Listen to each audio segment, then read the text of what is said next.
Hello everyone, and in today's video I'm going to discuss about the effect of the minimum wage rate increase on the global or the macro economy.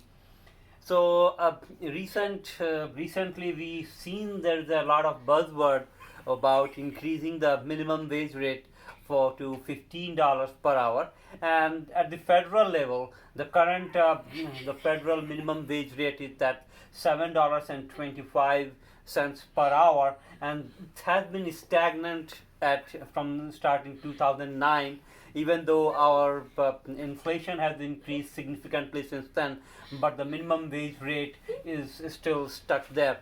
So it's high time, or we realize that just to be sensible about it, that that should be increased. But even before that, it was not. In 2007, it was revised to $6.55, and it was stuck at $5.15 before that, and that was for a state for a very long time.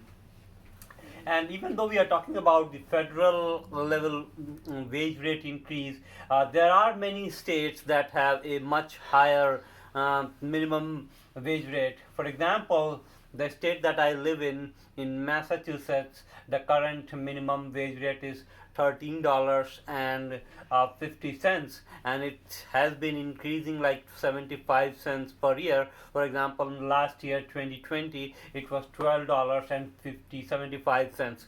There are other states like in California, if we have 26 or more employees, the minimum wage rate is $14 per hour. In Washington, it's $13.69, and New York $12.50. But many other states, most other states except in Washington D.C., I think has $15. But other states have lower hourly minimum wage rate. uh, it's also human that the minimum wage rate has to be higher, and primarily if you look at the cost of the health insurance, for example, and the cost of the home rent, and if you take just these two important expenses, and then this current, like if we are talking about, for example, $10 per hour of wage rate, that translates to $20,000 of yearly income. That is around 15 or $1,600 of monthly income. And if there's only one wage earner in a home, then I think it's not even probably covering your medical insurance cost. It's a different thing that the state or the government has to subsidize it. But even at the $15 per hour, the monthly wage, for example, is going to be close to $2,500, and that also barely covers the health insurance and the a very small home. So if you cover all your health insurance costs and your home, which will be around $1,500 a month, and $1,000 of the home rent, then you are not left with any money to even pay for your bills and food items. So that is the background of what we are looking at, a $15 per hour of minimum wage rate. Now, what I am here to going to discuss is the effect of that increase in the minimum wage rate on the macro economy, and I think that it does make sense to increase that minimum wage rate.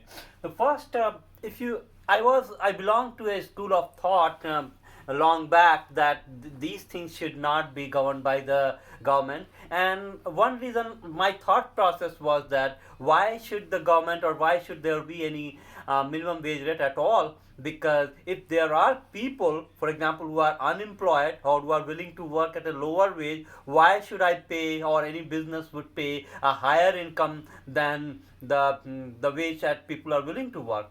So, and that line of the logic worked perfectly. But then I had another opinion when I started getting into it and learned more about the effect of those things on the economy, in total economy or a macro level. then I had a different thought of opinions, and many things changed in my point of view when I started realizing that the smaller things that affect locally, or the issues at one stage, has a different effect on an overall global scenario if it's implemented in a global scenario. So, and that's the thing that I'm going to discuss.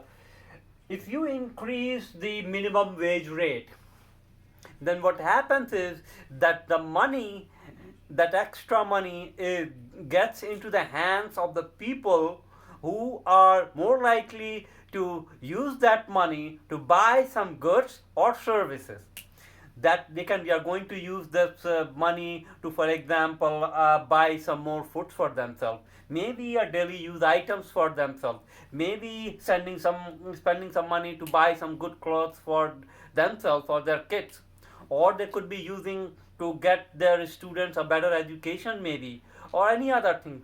Or at the worst case, they will use that money to pay off their debts. And what it's going to do in overall is that this, or maybe they will use some of that money to go out and visit some places, maybe spend some money on the tourism or things like that, or they will go out for dining once in a while. What it is going to do is that by pouring this money, extra money, into the hands of the poorer of the society, we will see an increase in the demand of the goods and the services. And what it will eventually do is that the businesses are going to be profited by this. So that in overall what you can see is that by increasing the things at the very root of the economy, which is the demand, your demand supply engine starts working, and it will result in an increase in the economic activity looking at the whole macro world. So that is the strongest reason why the minimum wage rate should be increased. It serves the number one, the purpose that it's human to give the lower strata an increase in their income. And then secondly, it also serves the purpose of the business community. Their demands increases and their sales of the goods and services increases. Now, when we come back to it's not without problems. The implementation is going to a lot of problems. What we will see is, and could potentially see, is that there could be an increase in the layoffs, and this is obvious because especially the smaller industries which depend upon like maybe 10 or 12 employees, now they have to pay more, an extra 10% or 20% more, 10, 15, 20% more.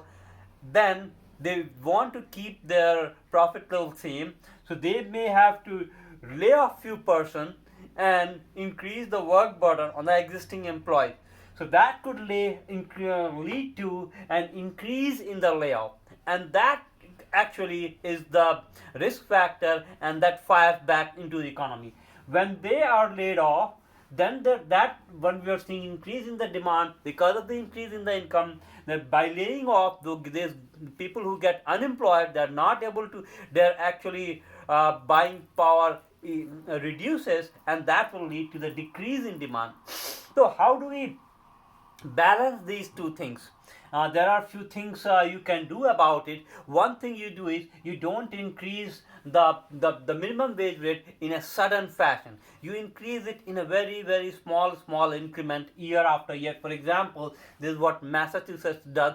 It's increasing at 75 cents per year. For example, in the next year, 2022, it's going to increase to 14.25 and then to $15. A similar thing will have to be done at the federal level. You don't increase from $7.25 and suddenly to $15. You go into slower increments of maybe 75 cents per year or $1 per year, is increasing it to $15 or whatever higher income. This slower increase, the businesses are able to absorb in a gradual fashion, and then hopefully they don't lay people off. There are a few things that the government can do. They need to monitor the unemployment rate very precisely for each every state, every places, in every segment.